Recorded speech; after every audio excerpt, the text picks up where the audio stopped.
अस्सलामुअलैकुम students, welcome to my YouTube channel. आज हम करने वाले हैं क्लास 9 की फ़िज़िक्स का चैप्टर 4 कर रहे हैं हम। उसका टॉपिक एक्विलिब्रियम उसकी स्टेट करेंगे। आज मैं आपको उसकी सारी स्टेट्स भी करवाऊंगी और आपको बताऊंगी एक्विलिब्रियम ही बेसिकली हमारे पास होता कब है। ठीक है, तो एक ऑब्जेक्ट बेसिकली हमारे पास बैलेंस कब होता है, आप सबको जानना होगा कि ये ऑब्जेक्ट बैलेंस कैसे होता है। अगर कोई चीज़ हमारे पास जो है उसका सेंटर ऑफ मास जो है और जिस पॉइंट पर उसकी सपोर्ट लाई कर रही है वो सेम वर्टिकल लाइन पे होना, तो वो चीज़ हमारे पास एक्विलिब्रियम होती है। जैसे कोई बुक पड़ी है, ठीक है, उसका सेंटर ऑफ मास कैसे क्या होता है, बेसिकली सेंटर जो होता है उसका सेंटर ऑफ मास हमारे पास और जो उस पर जो सपोर्ट कर रही है, जो चीज़ को सपोर्ट कर रही है वो सेम वर्टिकल लाइन पे हो। ठीक है, ये दोनों चीज़ें जो हैं वो वर्टिकल लाइन पे हों, ये हमारे पास क्या होगा, ये एक एक्विलिब्रियम होगा। जैसे पेन पड़ा हुआ है, इस पेन का जो है वो सेंटर ऑफ मास और इस जो है वो सेम वर्टिकल लाइन पे, इसकी जो सपोर्ट है, इसका सेंटर मास है वो सेम लाइन वर्टिकल लाइन पे, तो ये क्या होगा, ये एक एक्विलिब्रियम होगा। अब हमारे पास स्टेबल एक्विलिब्रियम क्या होता है, ये मैं आपको बताने से पहले आपको एक एग्जांपल दूंगी इसकी कि फॉर एग्जांपल स्टूडेंट्स, मेरे पास एक बुक है, जैसे कि मेरी बुक है, ठीक है, ये यहाँ पे पड़ी हुई है। अब मैं इस बुक को थोड़ा सा टिल्ट करूँगी, ठीक है, और इस बुक को मैंने छोड़ दिया। ठीक है, अब ये क्या हुआ, ये अपनी पोजीशन पे वापस चली गई। इसको मैंने ऊपर से उठाया था, यहाँ से उठाया था मैंने, इसको ऐसे टिल्ट ऊपर को किया था और मैंने इसको ऐसे फेंक दिया। ठीक है, ये क्या हुआ, अपनी जगह पे वापस चली गई। तो ये क्या है, ये एक स्टेबल इक्विलिब्रियम है। ऐसी चीज़ स्टूडेंट्स हमारे पास जो कि थोड़ी सी टिल्ट हो, स्लाइटेस्ट टिल्ट हो, लेकिन अपनी ओरिजिनल पोजीशन पर वापस आ जाए, वो हमारे पास स्टेबल इक्विलिब्रियम होती है। ठीक है, अब इसकी जो फिजिक्स है कि ये हमारे पास अप्लाई कैसे होता है, ये अक्कर कैसे होता है। ठीक है, अब स्टेबल इक्विलिब्रियम होता कैसे, जब कोई टॉर्क जो है वो रोटेशन से अराइज होती है तो ऑब्जेक्ट जो है वो बॉडी को उसकी वापस जो है वो कंपेल कर लेता है। फॉर एग्जांपल, आपने किसी चीज़ को उठाया है, ठीक है, उसमें टॉर्क प्रोड्यूस हुई है, उसमें रोटेशन प्रोड्यूस हुई है, आपने उसको ऊपर की तरफ उठाया, उस पर फोर्स लगी है। ठीक है, अब क्या हुआ कि जब उस पर जो फोर्स, ग्रेविटी की फोर्स एक्ट हो रही है, वो दोनों फोर्सेज जब कंपेल हो जाएंगी, उस ऑब्जेक्ट की फोर्सेज जब उस टॉर्क के साथ कंपेल हो जाएंगी, तो वो चीज़ हमारे पास क्या होगी, वो इक्विलिब्रियम पोजीशन ले आती है। अब यहाँ पे जो बुक की एग्जांपल है, जैसे यहाँ पे कौन एक हैट रखी हुई है, जैसे आपने हैट जो है वो अगर कौन शेप में हो, अगर आप उस कौन में ना रखें, उसको सेंटर ऑफ मास को सीधा करके रखें, तो क्या होता है कि सीधा रखने से क्या होता है कि वो सीधी पड़ी रहती है, क्योंकि उसका सेंटर ऑफ मास जो वर्टिकल लाइन होती है वो दोनों उसके साथ फोर्सेस पे इजीली एक्ट हो रही होती हैं, तो वो जो चीज़ है वो वहाँ पे पड़ी रहती है। तो उस पर वो फोर्सेस ऊपर से भी डाउनवर्ड एक्ट कर रही होती है, उस पर सेंटर ऑफ ग्रेविटी भी एक्ट कर रहा होता है, उस पर जो रिएक्शन ऑफ फोर्सेज हैं वो एक्ट कर रही होती हैं। इसकी वजह से जो क्या है हमारे पास वो बैलेंस इक्वेशन है। जैसे फॉर एग्जाम्पल एक हैट है, मैं आपको बुक एग्जाम्पल समझा देती हूँ। ठीक है, अब जो है इसका सेंटर ऑफ मास, ये जो फोर्सेस उसके ऊपर से एक्ट हो रही हैं, नीचे से एक्ट हो रही हैं, ठीक है, सेम वर्टिकल लाइन पे पड़ा हुआ है। अब फ्लोर से भी तो फोर्सेस एक्ट हो रही है ना, एफ एन आप इन फोर्सेस को कहते हैं। ठीक है, एफ एन फोर्सेस भी तो एक्ट हो रही है ना, इससे फ्लोर से जो फर्स्ट है उसका ग्रेविटी फोर्स एक्ट हो रही है एक तरह से। अब इसका सेंटर ऑफ ग्रेविटी भी एक्ट हो रहा है, ठीक है, ऊपर से भी इस पर फोर्स एक्ट।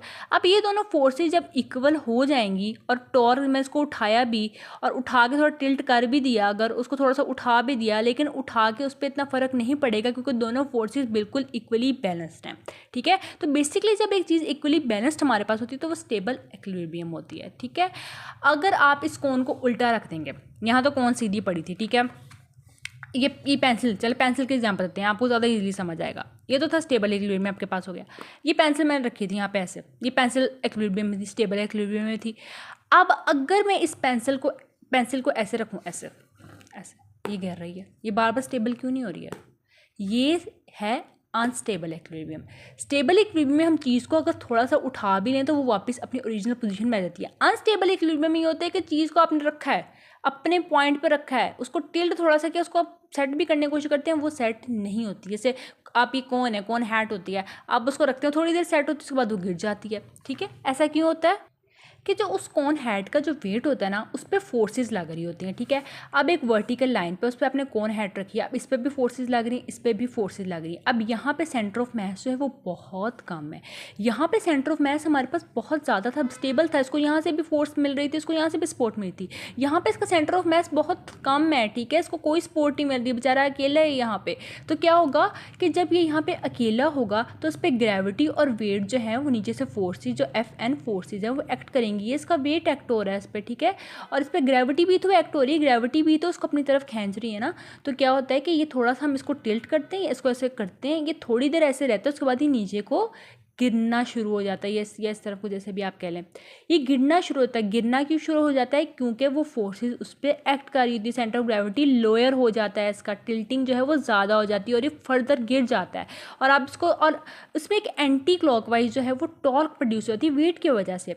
अब एंटी क्लॉकवाइज टॉर्क क्यों प्रोड्यूस होती है? आपने इसको ऐसे रखा है, ठीक है। अब ये जो है इसमें वेट एक्ट हुआ है, इस पर फोर्सेज एक्ट हुई, इसने क्या है, टॉर्क ही रोटेट करेगा ना, टॉर्क एक्ट होगी और ये नीचे को गिर जाएगा वेट की वजह। टॉर्क क्यों प्रोड्यूस हो रही है इसमें? टॉर्क का बेसिकली कॉन्सेप्ट क्यों है अनस्टेबल में? क्योंकि इसमें वेट है, वेट एक्ट हो रहा है, लेस इसमें जो मैस ऑफ सेंटर है हमारा, ठीक है। तो ये था हमारे पास अनस्टेबल इक्विलिब्रियम में। बुक से इसके एग्जांपल है कि एक बॉडी जो है वो स्टेबल, एक अनस्टेबल इक्विलिब्रियम में तब होती है जब वो थोड़ी सी स्लाइटली टिल्ट होती है और ये थोड़ी सी फर्दर मूव कर जाती है अपनी ओरिजिनल पोजीशन के साथ, ठीक है। Right, this is the unstable equilibrium.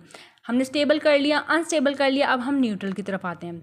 अब न्यूट्रल क्या होता है? अब मेरे पास बॉल नहीं है, आई होप कि मैं मेरे पास बॉल होती है, कोई चीज़ होती, मैं आपको उससे एग्जांपल दे सकती, बट नेक्स्ट टाइम मैं अपनी वीडियो के लिए ढूंढ के रखूँगी, राइट, आपको पढ़ाने के लिए ढूंढ के रखूँगी मैं। हमारे पास एक पेंसिल है, ठीक है। अब आपने पेंसिल रखी है, ये अब आई गेस कि मैं इसी को बॉल बना लेती हूँ, ठीक है। अब मैं अगर ये बॉल होती है, रोल कर रही होती, तो क्या होता है कि हमारे पास ये बहुत दूर तक चली जाती है, ठीक है। अब वो एक सीधी स्टेट में जाई जा रही है, हॉरिजेंटल सरफेस पे जा रही है, कोई सिलेंडर है, ठीक है, आपने उसको रखा है और वो जो है चलती रहती है जब तक उस पर कोई डिस्टर्बेंस नहीं आ जाती, कोई उस पर चीज़ नहीं लगती, कोई उसको रास्ते में उसको आता नहीं, तो क्या होता है कि वो जो है वो रेस्ट पे नहीं आती है। अब वो जो बॉल है मुसलसल चली जा रही है, ठीक है, वो चलती जा रही है और उस पर कोई भी फोर्स जो है, ये टॉर्क एक्ट नहीं हो रही जो उसको वापस अपनी ओरिजिनल पोजीशन में लाए। जैसे कि यहाँ से एक बॉल है, वो चल के यहाँ तक, चल के तो नहीं, खैर मतलब आपने उसको रोल किया है, वो यहाँ तक चली गई है, तो क्या होता है कि हमारे पास यहाँ से लेके यहाँ तक जो है ना, अब वो जो उस पर कोई भी फोर्स या कोई भी उस पर चीज़ एक्ट नहीं हुई कि वो यहाँ से दोबारा यहाँ पर वापस आ जाएगी। जैसे बॉल है, थोड़ी सी आपने टिल्ट किया, आपने उसको थोड़ा सा ऐसे उठाया और वो दोबारा वहाँ पर गिर गई। जो कौन है थी वो तब थोड़ी सी किया उसको और वो गिर गई, ठीक है, और वो अपनी उसने पोजीशन खो दी। लेकिन बॉल का क्या होता है कि वो चल गई, वो अपनी उसी पोजीशन पे बिल्कुल वैसे नहीं आ सकती। आप उसको हाथ से उठा के बिल्कुल वहाँ पे रख सकते हैं, लेकिन उस पर टॉर्क तो एक्ट कोई नहीं है, उस पर फोर्स तो एक्ट नहीं, फोर्स आपके हाथ की एक्ट हुई है लेकिन कोई टॉर्क फोर्स एक्ट नहीं हुई उस पर, ठीक है। तो बुक में हमारे पास डिफाइन ये है कि एक बॉडी एक न्यूट्रल इक्विलिब्रियम में तब होती है जब वो रेस्ट में आती है, उसकी न्यू पोजीशन डिस्टर्बेंस के बाद जो है वो without any change centre of mass, उसको सेंटर ऑफ मैस में कोई भी जो है वो तब्दीली किए बगैर, डिस्टर्बेंस किए बगैर आप उसको न्यू पोजीशन दे देते हैं। अब बॉल का बेसिकली देखा जाए, अगर बॉल कहीं पे पड़ी हुई है तब भी उसका कोई सेंटर ऑफ मैस होगा ना, अगर बॉल कहीं पड़ी नहीं है तो उसका कोई सेंटर ऑफ मैस एग्जिस्ट नहीं करता। सेंटर ऑफ मैस कब होता है? जब चीज़ स्टिल होती है। अगर बॉल जो है वो मोशन में है तो उसका सेंटर ऑफ मैस जो है वो हम डिस्टर्ब किए बगैर उसको जो है उसकी पोजीशन को चेंज कर देते हैं। यही इसकी एग्जाम्पल है, मैं आपको एक बता भी देती हूँ, बुक से बता देती हूँ। स्टूडेंट, बुक से चीज़ों को लाजमी किया करें, बुक से याद किया करें, बुक से डिफाइंस याद किया करें। Concept is very important. मैं ये नहीं कहती कॉन्सेप्ट इंपॉर्टेंट नहीं है, कॉन्सेप्ट बहुत इंपॉर्टेंट है, बट जब तक आप डिफाइंस नहीं करेंगे, आप बुक से याद नहीं करेंगे, एग्जामिनर आपको मार्क्स नहीं देता है। एग्जामिनर नीड के, उसको ज़रूरत होती है कि आप बुक से उसको नज़र आए आपकी मेहनत, ठीक है। तो बुक पे फोकस लाजमी किया करें, कॉन्सेप्ट्स अच्छे अपने क्लियर किया करें, पर बुक को लाजमी फोकस किया करें, ठीक है। मेरे पास स्टूडेंट्स आते हैं, वो कहते हैं टीचर हमारा कॉन्सेप्ट क्लियर है, तो हम ये लिख लेते हैं, और उन्होंने जो अपने अल्फाज में लिखा होता है वो पढ़ने के काबिल बिल्कुल भी नहीं होता है। So focus on book, book को अपनी गाइडलाइन रखा करें। तो जो है एक बॉडी है वो न्यूट्रल इक्विलिब्रियम में है, उन्होंने कहा वो रेस्ट पे आ गया और पोजीशन की डिस्टर्बेंस के बाद किसी भी चेंज के बगैर जो है it's new position after disturbance without any change centre of mass में आपको बात एक्सप्लेन कर चुकी हूँ। उसकी दूसरी एग्जांपल है बॉल रोल हॉरिजॉन्टल सरफेस पे, एक कौन है रेजिस्ट कर रही है कर्व सरफेस को, और ऊपर से उन्होंने इनकी जो है फिजिक्स बताई है कि अगर एक सिलेंडर है वो थोड़ा सा स्लाइटली जो है रोटेट होता है, उस पर कोई भी फोर्स या टॉर्क जो है उसको वापस उसकी पोजीशन पर नहीं लेके आती जब वो थोड़ा दूर से जाता है। कोई सिलेंडर है उसको थोड़ा सा रोल करें, पॉन्स उसको थोड़ा सा धक्का दें, तो कोई भी टॉर्क या फोर्स को उसकी बिल्कुल पोजीशन पर वापस नहीं लेके आ सकती। ऐसे सिलेंडर रोटेट होता है, उसका height of centre of mass जो है वो अनचेंज ही रहता है, उसकी हाइट जो है वो अनचेंज रहती है, ठीक है। उसकी जो ये उसका जो मैस सेंटर मैस वो अनचेंज रहता है, ठीक है, उस पर कोई फ़र्क नहीं पड़ता, ठीक है। तो अगर उसकी पोजीशन सिलेंडर की वेट जो है वो सेम वर्टिकल लाइन पे जो एग्जिस्ट करता है, तो ये हमारे पास न्यूट्रल इक्विलिब्रियम है, क्योंकि वो अपनी इक्विलिब्रियम में ही रहा है, उस पर कोई फ़र्क नहीं पड़ा है, वो बस रोल करता जा रहा है, वो उसी पोजीशन में, उसकी पोजीशन पे कोई फ़र्क नहीं पड़ा है।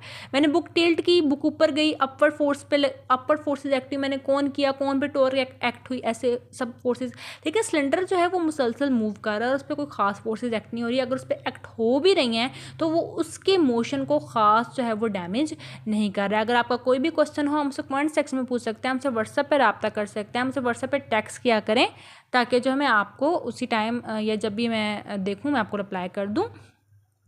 और इसके अलावा अगर आपका कोई भी जो है वो डाउट है वो भी मुझसे पूछ सकते हैं फिज़िक्स के हवाले से। तो आज की वीडियो के लिए इतना ही। नेक्स्ट वीडियो में इंशाल्लाह हम नेक्स्ट टॉपिक्स को पढ़ेंगे। तब तक अपना ख्याल रखिएगा, दुआओं में याद रखिएगा। अल्लाह हाफिज़।